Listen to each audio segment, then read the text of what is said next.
네, 안녕하십니까. 사회문화 가르치는 김우람 선생님입니다.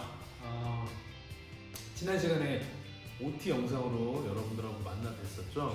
그때 선생님이 그 영상을 찍고 피드백을 받아보니까 이렇게 아래에서 이렇게 위에를 보고 얼굴이 나와가지고 너무 못생겼다, 못생기게 나온다, 이런 불만의 글이 너무 많았습니다. 그래서 고민을 해보다가 또 학교에 이렇게 좋은 시설이 있다는 걸 발견하고 본격적인 강의부터는 선생님이 서서 이렇게 화면에 핵노트를 띄우고 강의를 하는 식으로 진행을 하려고 합니다. 그래서 오늘은 첫 번째 시간으로 핵 1 정리를 해보도록 하겠습니다. 여러분들 지난 시간에 OT 영상에서 선생님이 얘기했듯이 수업 노트, 핵노트 지금 다 준비되었나요? 그 핵노트를 준비해서 물론 이렇게 활용할 수 있는 방법도 있어요. 예를 들어서 수업 시간에는 선생님이 설명하면서 필기를 하기 때문에 좀 시간이 모자라서 막 그냥 날림으로 써놨다가 수업이 끝나고 복습하는 차원에서 핵노트에다가 깔끔하게 정리를 하는 방법도 괜찮을 것 같아요. 물론 이것은 대신에 두 번 하는 거 아니냐 이렇게 불만을 가질 수도 있겠지만 사실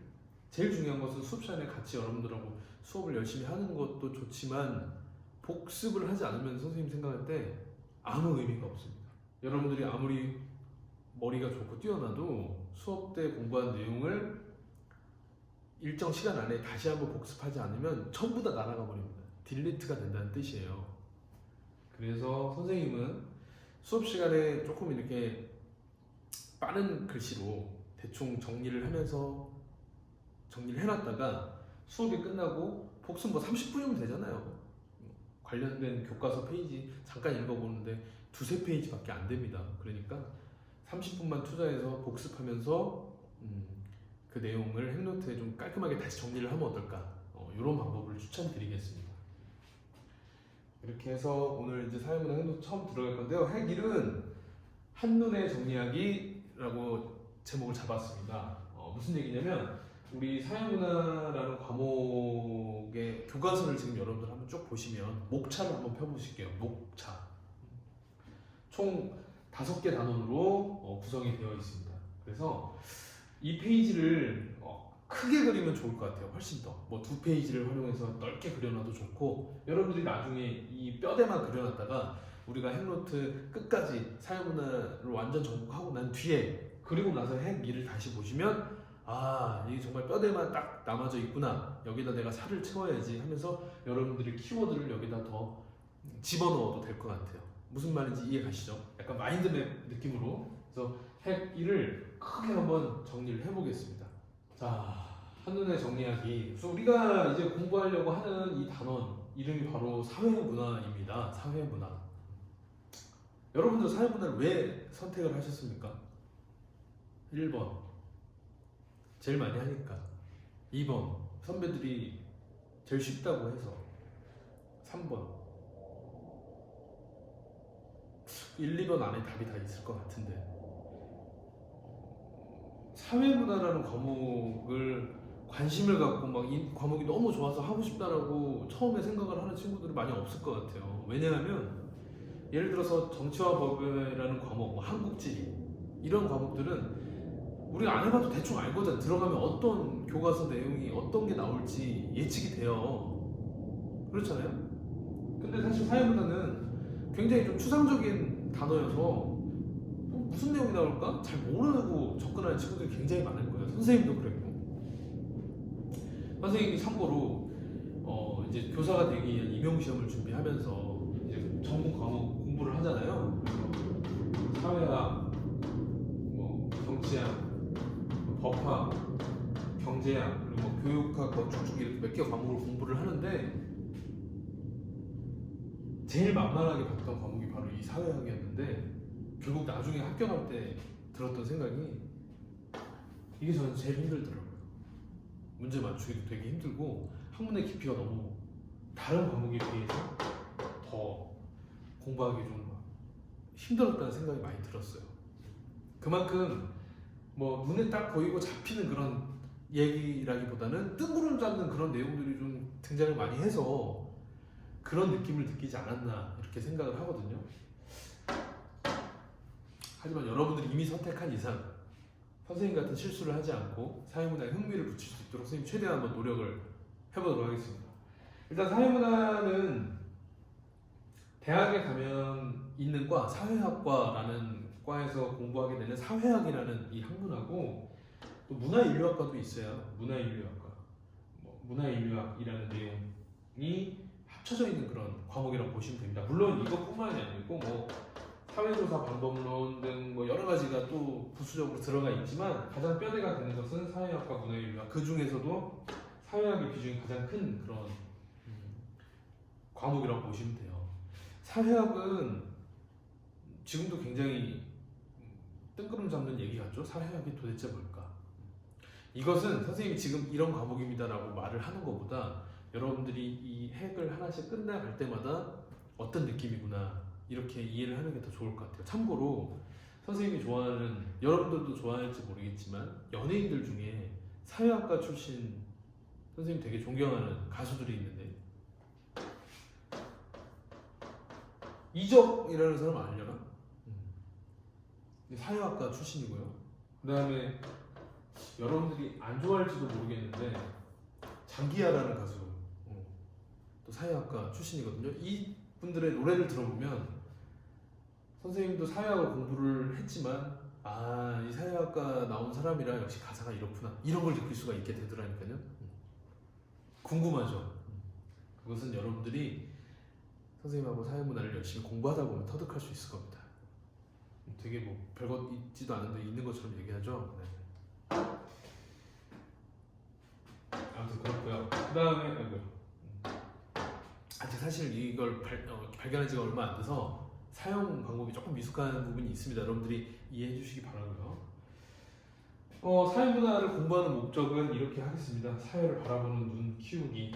사회를 바라보는 눈, 우리가 관점이라고 하는데 선생님이 사회학을 공부하고 나면 여러분들이 얻을 수 있는 스킬이 있어야 되잖아요. 이거 왜 공부하냐? 예를 들어서 한국제리를 공부를 열심히 했다. 얻게 되는 게 뭐냐? 지도 없이 우리나라 어디든 가도 다 어딘지 알겠다. 이런 것처럼 눈에 보이는 목표가 하나 있어야 될 거 아닙니까? 사회를 바라보는 눈. 요즘 제일 핫한 문제를 한번 볼까요? 우리나라 많은 남녀노소 할 것 없이 모든 국민들에게 정말 큰 충격을 주었던 N번방 사건 여러분 기억나시죠? 그런 사회 현상에 대해서 나쁜 놈이네 이 새끼, 조주빈 이 죽일 새끼네, 이렇게만 본다는 게 그냥 사회학을 공부 안 한 사람들이 보는 시선이라면 사회학을 공부하고 났을 때는 이 조주빈의 이 N번방 사건 이거를 기능론적인 시각으로 한번 봐보면 이렇게 해석을 할 수 있을 것 같고, 갈등론적인 시각으로 보면 이렇게도 볼 수 있을 것 같고, 이렇게 얘기를 할 수 있게 되는 거죠. 아직 와닿지 않겠지만 어쨌든 목적은 우리 사회 전반에 일어나는 현상들을 여러 가지 시각으로 볼 수 있게 만들어주는 그런 스킬, 그런 관점을 갖게 해준다는 것이 사회문화의 공부, 학습의 목적이다, 이렇게 생각하시면 됩니다. 그래서 이런 단어들이 이제 1, 2, 3, 4, 5단원에 적절하게 나눠서 실어져 있습니다. 그래서 1단원 내용 축약한 거 뼈대 선생님이 만드는 거 한번 보시면요, 영어로 써놔서 좀 보기 싫은데 이름 한번 읽어볼 테니까 여러분들 잘 기억을 해놓으세요. 이거 M인데요, M. 프랑스 사람이에요. 꽁트 들어봤어요? 꽁트? 꽁트. 스펜서 뒤르켄. 어때요? 선생님 굳이 왜 이름 왜 씁니까? 자랑합니까? 그게 아니고 여러분들이, 이분들은요 이 사회학자, 사회학의 아버지들이에요. 아버지들 거의 그렇게 보시면 됩니다. 물론 여기 마르크스, 쿨리, 마르크스 좀 들어봤나? 마르크스, 쿨리, 미드, 이런 학자들은 사회학에서 다루고 있는 내용들에 관련된 책을 너무나도 많이 썼고 훌륭한 저서를 많이 낸 사람들일 뿐만 아니라 이름을 한 번씩 귀에 익혀놓는 게 좋은 게 뭐냐면요, 평가원이나 수능에서 출제를 할 때 이 사람들 책 아니면 낼 수 있는 문제가 없어요. 이 사람들이 인용하거나 이 사람들이 쓴 내용에서 수능 기출, 평가원 기출이 다 나오고 있기 때문에 최소한 요 정도의 학자 이름은 귀에다 익혀놓자. 그리고 꽁트, 스펜서, 뒤르겜이라는 사람이 기능론적인 관점을 갖고 있는 학자, 마르크스가 대표적인 갈등론자, 쿨리, 미드라는 학자들이 상징적 상호작용론적인 시가 갖고 있는 학자다. 이 정도 느낌을 갖고 핵노트가 다 정리가 끝나고 나면 여러분들이 여기다 이제 살을 마음대로 붙일 수 있도록 그렇게 하는 걸 목적으로 하겠습니다. 그래서 관점을 기능론, 갈등론, 상상론 나누는데 사실 이거 할 때 굉장히 시간을 많이 쓸 겁니다. 왜냐하면 이게 그냥 사회문화의 핵이에요. 진짜 핵이에요. 핵. 뼈대입니다. 그래서 이름 기능론, 갈등론, 상상론이라고 써놨는데 이렇게 하면 안 될 것 같아요. 상징적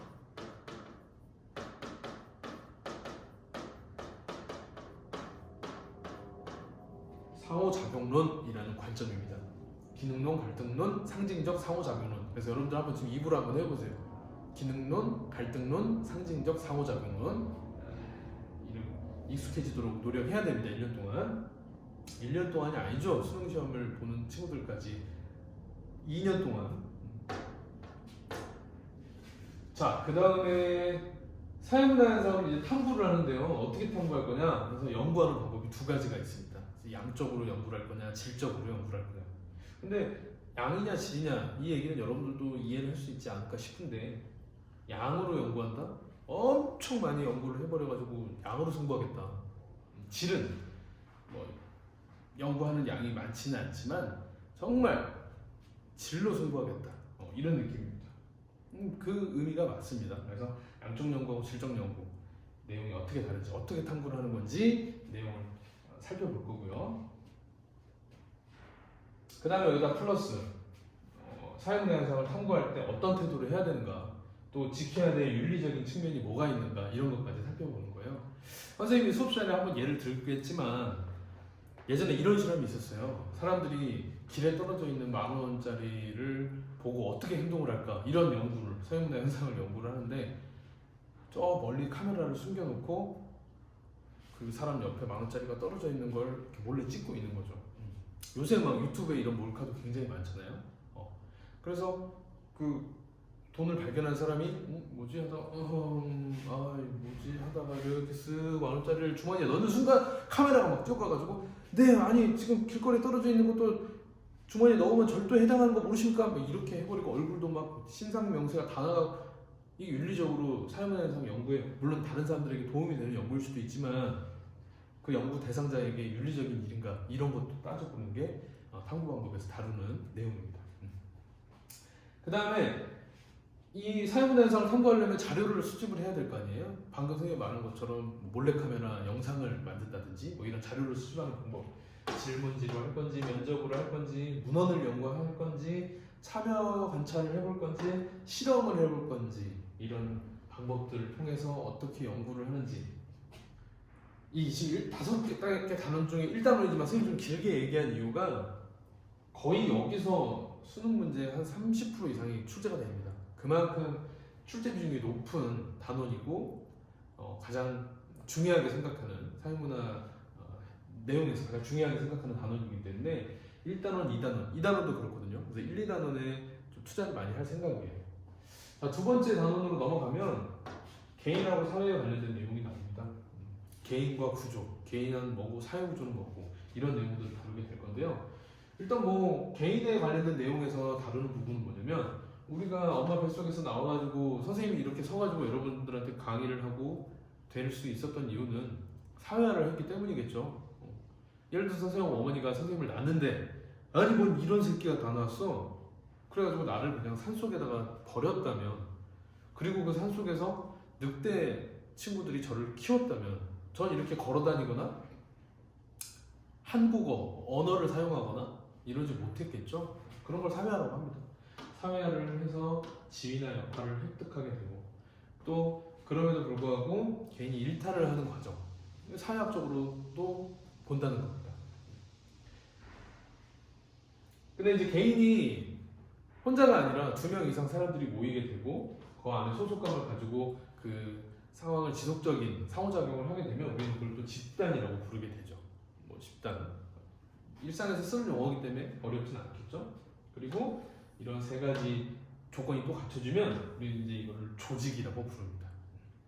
집단 조직. 일상에서 들어본 용어긴 하겠지만 사회학에서 도대체 정확히 집단과 조직이 어떤 의미로 사용이 되는지 이런 것들을 한번 살펴볼 거고요. 그 다음에 이제 사회구조로 넘어가서 이 사회구조가 실제론이나 명목론이냐 계속 지금 여러분 보면 어때요? 기능론, 갈등론, 상식적 상호작용론, 실제론, 명목론, 막 론 엄청 나오죠. 그러니까 이 지금 이렇게 론이 많이 나온다는 말 자체가 결국은 전부 사회학의 대부분 뼈대는 어떤 식의 의견으로 어떤 식의 관점으로 사회를 바라보냐 이게 핵심이라는 얘기예요. 그래서 사회가 실제로 존재하는 사회가 있냐? 야 사회가 어딨냐? 보이냐? 사회가 보입니까 여러분? 그냥 이름만 있는 거다. 이런 다툼 이런 내용까지 2단원에서 살펴볼 겁니다. 3단원 넘어가면 아까 문화인류학이라는 학문에서도 좀 사회문화 교과서에 따온 내용들이 있다고 말씀드렸지 않습니까? 그래서 이제 문화 관련된 내용들이 나와요. 그래서 여기는 좀 정리가 좀 깔끔하게 되어 있습니다. 문화가 가지고 있는 속성이 뭐냐? 5가지. 문화를 바라볼 때 관점, 또 관점입니다. 어떤 식으로 바라봐야 될 거냐? 3가지 관점. 또 이 관점에 따라서 문화를 이해하고 또는 평가하기도 하고 그럴 때 사람들이 가지는 문화를 이해하는 태도 3가지. 이 내용들을 공부하는 그런 단원이 이어질 겁니다. 그리고 이제 곁들이로 거기에 모아져가지고 문화 내용 중에 전체가 이게 하나의 문화라고 했을 때 이 문화 안에 있는 작은 하나의 문화들 이런 내용을 다루는 하위 문화 그리고 대중문화 내용까지 같이 다루도록 하게 될 것 같습니다. 그 다음에 마지막으로 문화단을 마무리할 때는 문화가 계속 그대로 있는 건 아니잖아요. 변동을 하게 되죠. 그래서 어떤 이유로 문화가 변동을 하고 어떤 양상으로 문화가 변동이 되는지 결과는 어떻게 나타나는지 또 문화가 변화하고 났을 때 어떤 문제점이 발생하는지까지 이 단원에서 알아보도록 하겠습니다. 자 이제 4번째 단원까지 왔는데요. 지금 시국이 시국인 만큼 또 여러분들이 뉴스에서 보셨으면 아시겠지만 지원금을 준다는 뉴스 이런 거 보셨을 거예요. 그래서 그것 때문에 누구한테 얼마를 주냐 이런 화두 때문에 평등 불평등에 관한 그런 이야기들 이슈가 많이 되고 있는데 우리 사회학에서 그런 걸 다루는 게 가장 적합한 학문이 바로 이 사회문화 과목입니다. 그래서 사람들은 다 평등하게 살지 않고 있고 불평등한 이런 사회 모습으로 살고 있는데 그것을 어떻게 보느냐 1단원에서부터 계속 나오고 있는 이것도 기능론 갈등론 시각으로 불평등이라는 현상을 설명해보자. 이게 4단원의 주제가 되는 겁니다. 그래서 계급이 뭐, 계층이 뭔지 내용까지 같이 살펴볼 거고요. 그 다음에 이제 계층 구조라고 해가지고 사회가 불평등한 모습이 어떤 식으로 나타나 있는지 상류층, 중류층, 하류층 뭐 경제적인 차이로 나눌 수도 있고 정치 권력적인 차원으로 나눌 수도 있고 여러 가지로 나눌 수 있지만 그 계층 구조 그래서 이동 가능성이 그 사회는 얼마나 있는가 예를 들어서 나는 정말 가난한 시골의 아들로 태어났는데 내가 얼마나 노력을 하면 대통령까지 될 수 있는가 없는가 이동이 가능한가 계층을 이동하는 거잖아요. 아니면 사실 선생님이 뭐 재벌집 아들이었어요. 어마어마한 재벌의 아들인데 내가 열심히 노력을 안 하고 있다가 도태가 되면 정말 사회 하층민으로 주저앉을 수도 있는가 이런 이동이 가능한가 이런 또 구성원 비율이 어떻게 되는가 이런 것들을 계층 구조를 통해서 살펴볼 겁니다. 아까 선생님이 얘기한 게 사회 이동이라는 말인데요. 사실 말하고 나서 생각을 해보니까 재벌의 아들이어서 우리 사회 최고의 상류층이었지만 하류층으로 전락하는 경우 사실 많지 않을 것 같아요. 그렇죠? 사회 이동하는 그럼에도 불구하고 사회 이동을 하게 된 경우가 있기 때문에 사회 이동을 하는 원인 그리고 범위 그리고 방향까지 살펴볼 수 있도록 하겠습니다. 여기다가 우리 지금 사회에 또 이슈가 되고 있는 사회적 소수자들 누가 있을까요? 사회적 소수자? 뭐 동성 결혼을 주장하는 분들도 계실 거고 갑자기 그게 딱 떠오르네요. 사회적 소수자 그리고 양성평등에 관한 빈곤에 관한 내용들 이런 것들 또 이걸 결부짓기 위해서 복지제도는 어떻게 마련이 되어 있는지 내용까지 이 4단원에서 다루고 있습니다. 자, 마지막 5단원입니다. 드디어 사회변동, 사회변동에 관련된 단원인데요. 우리 사회는 계속 변하지 않겠습니까? 계속 사회 모습은 변해가고 여러분들이 살고 있는 사회, 선생님이 고등학교 다녔던 사회 굉장히 다른 모습이겠죠. 변해가고 있는데 방향이 지금 진화하고 있느냐 아니면 순환하고 있느냐 또 시각이 갈리고요. 요일은 기술 때문에 이렇게 사회가 변동하는 거냐 아니면 문화적인 차이로 변동하는 거냐 이런 내용으로 다루기도 하고요. 또 나왔네요. 기능론 갈등론. 기능론적인 시각에서 사회 변동을 바라볼 수도 있고 갈등론적인 시각에서 사회 변동을 바라볼 수도 있고 이런 내용으로 사회 변동에 관련된 내용을 살펴보고요. 그 다음에 마지막에 중요한 우리나라 이슈들, 뭐 우리나라뿐만 아니라 전 세계에서 중요한 이슈들을 한꺼번에 때려 박아놨어요. 세계화, 정보화, 저출산 고령화, 다문화 많이 막 들어본 얘기죠 요새. 특히나 선생님은 이 세계화가 사실 별로 신경도 잘 안 쓰던 그런 개념이었는데 어떻습니까 지금?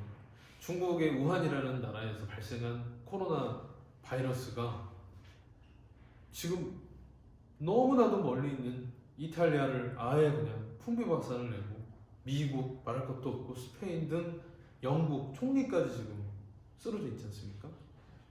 세계가 하나로 연결이 되어 있다는 걸 자명하게 보여준 사건이에요. 세계화. 또 선생님이 주목해서 보고 있는 것은 이 저출산 고령. 선생님이 할 말이 많습니다. 선생님은 왜 출산을 하지 않고 우리나라 저출산 고령화를 이렇게 이 얘기는 뭐 만나서 오프라인으로 계속 다시 하는 건가요? 다문화 역시 뭐 우리가 살고 있는 광주에도 외국인들 굉장히 많이 쉽게 볼 수 있죠. 지금 이런 상황까지 됐습니다. 그래서 이런 이슈들을 모아서 마지막 사회변동 단원에서 여러분들하고 같이 살펴보는데요. 마지막으로 사회운동이 하나 더 있었네요. 사회운동은 그냥 이름만. 자, 이렇게 해서 이런 느낌으로 정리를 해주시면 돼요. 선생님은 이제 크기가 한정이 되어 있다 보니까 이렇게 글씨를 좀 작게 해가지고 겨우 실어놨는데 여러분들은